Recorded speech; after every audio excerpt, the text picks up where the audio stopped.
बता दें, केंद्रीय मंत्री चिराग पासवान को लेकर बिहार से इस वक्त की एक बड़ी खबर सामने आ रही है कि आखिर चिराग पासवान पर सबसे बड़ा आरोप किसने लगाया। किसने कहा कि दलितों की आवाज नहीं उठा रहे हैं, इसीलिए हम चिराग पासवान का विरोध कर रहे हैं। नमस्कार, आप देख रहे हैं आप तक न्यूज। आइए खबर को विस्तार से जानते हैं। उसके पहले चैनल पर नए हैं तो चैनल को सब्सक्राइब करना बिल्कुल ना भूले। बता दें कि राष्ट्रीय अध्यक्ष चिराग पासवान पर दलितों की आवाज नहीं उठाने का बड़ा आरोप लगा है। आखिर ये आरोप किसने लगाया और ये आरोप कहां लगा है? बता दें कि लोजपा रामविलास गुट के जिलाध्यक्ष रणधीर पासवान समेत पार्टी के प्रखंड अध्यक्ष और अन्य दर्जनों कार्यकर्ताओं ने गुरुवार को पार्टी से इस्तीफा दे दिया है। लोजपा रामविलास गुट के जिलाध्यक्ष रणधीर पासवान ने आरोप लगाया कि उनके पार्टी के राष्ट्रीय अध्यक्ष चिराग पासवान दलितों की आवाज को सरकार तक पहुंचाने में नाकाम साबित हो रहे हैं। दलितों पर लगातार अत्याचार हो रहा है। बीते दिनों होली के दौरान औरंगाबाद में एक दलित लड़की को लोगों ने गाड़ी से कुचल कर मार दिया, लेकिन चिराग पासवान के मुंह से एक शब्द नहीं निकला।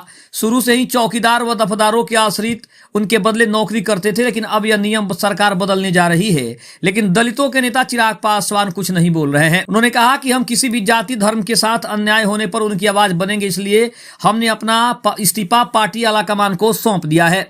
पार्टी से त्याग पत्र देने वालों में लोजपा रामविलास के गुट के प्रखंड अध्यक्ष सूरज मंडल, नगर अध्यक्ष मनोज ऋषिदेव, प्रखंड के अध्यक्ष संसदीय सुरेंद्र मुखिया इत्यादि कार्यकर्ता शामिल थे, जिन्होंने एक ही बार पार्टी से इस्तीफा दे दिया है। और उन्होंने चिराग पासवान के ऊपर बड़ा आरोप लगाते हुए कहा कि हमने जिस सोच के साथ इस पार्टी को ज्वाइन किया था वो कहीं भी दिखाई नहीं दे रहा है। और उन्होंने साफ तौर पे आरोप लगाया कि चिराग पासवान से हमें काफी सारी उम्मीदें थी, बहुत सारी उम्मीदें लगाकर हम बैठे थे, लेकिन चिराग पासवान किसी भी हमारी उम्मीदों पर खरे नहीं उतर रहे हैं। और कहीं ना कहीं जो दलितों पर अत्याचार हो रहा है, जिस तरह से औरंगाबाद में कोमल पासवान नाम की बच्ची की हत्या की गई, उसे गाड़ी से कुचलकर मार दिया गया। इसके अलावा अगर बात करें तो बिहार में जिस तरह से दलितों पर अत्याचार हो रहा है, अति पिछड़ों पर जिस तरह से अत्याचार हो रहा है, उन सभी को देखते हुए पार्टी के कई सारे कार्यकर्ता और कई सारे नेताओं ने एक ही बार पार्टी से इस्तीफा देने का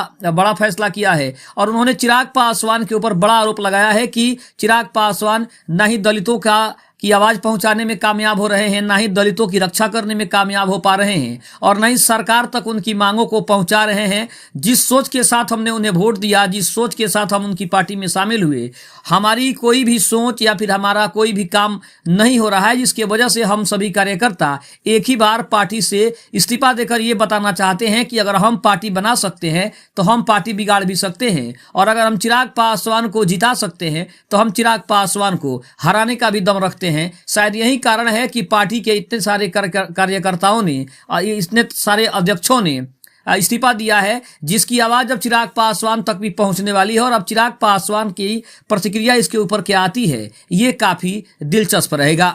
खबर कैसी लगी कमेंट में जरूर बताइएगा। तब तक के लिए धन्यवाद। जय हिंद, जय भारत।